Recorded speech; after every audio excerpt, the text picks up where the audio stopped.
Praise the Lord. इर्मिया 29:11. परमेश्वर म्हणतो, तुमच्याविषयी माझ्या मनात ज्या योजना आहेत त्या मी जाणतो आणि त्या योजना हिताच्या आहेत, अनिष्टाच्या नाहीत. हालेलुया. देव आपल्याला सांगत आहे की आपलं भविष्य कसं आहे. आपलं भविष्य देवामध्ये उज्ज्वल आहे, समाधानी आहे. येशूने लोकांना प्रेम शिकवले, क्षमा, विश्वास ठेवायला शिकवले. देवावर जर आपण विश्वास ठेवला तर आपण शांतीने भरू. येशूने एक अशी गोष्ट सांगितलेली. एक श्रीमंत माणूस होता, त्याला 2 पुत्र होते.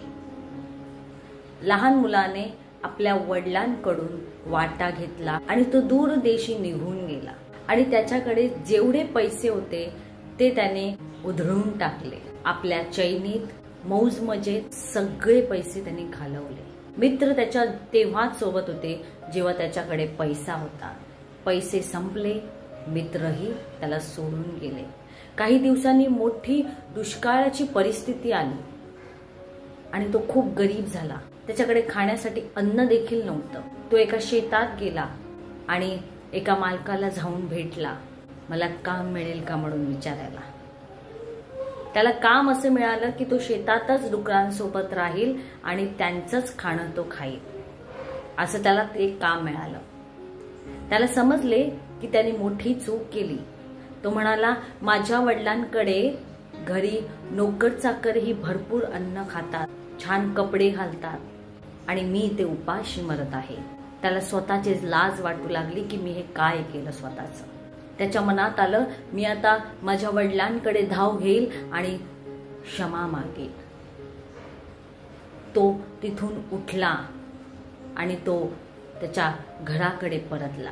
घराकडे त्याचे वडील दररोज दाराकडे येऊन वाट पाहायचे की माझं लेकरू आज न उद्या नक्की येईल, आज न उद्या नक्की येईल. लांबूनच वडिलांनी आपल्या लेकराला पाहिलं आणि डोळ्यात पाणी आलं आणि त्याने धाव घेतली आपल्या लेकराकडे आणि अशी मिठी मारली जणी कित्येक वर्ष भेटलेच नाही. आणि त्या मुलाला स्वीकारलं, त्या मुलाला जवळ घेतलं, त्याला नवीन वस्त्र दिली गेली, मोठी मेजवानी ठेवली. मोठा मुलगा रागवला, बाबा हे तुम्ही काय करत आहात, का त्याच्यासाठी एवढं करत आहात.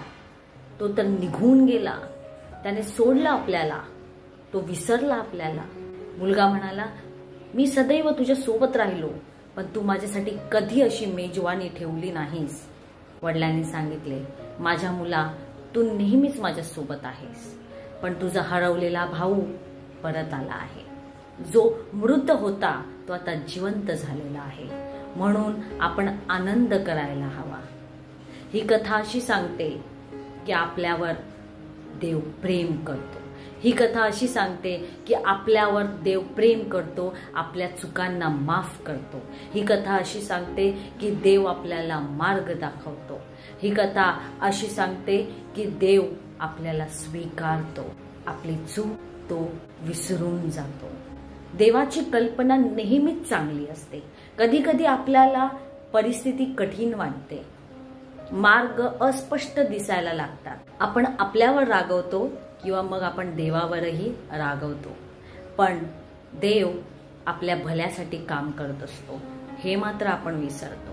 आपला विश्वास दृढ ठेवा, कारण देवाने आपल्यासाठी सुंदर योजना आखलेल्या आहेत. जर तुम्ही जीवनात हरवलेले असतील, निराश झालेले असतील, थकलेले असतील तर आठवा त्या येशूला, आठवा तुमच्या प्रभूला.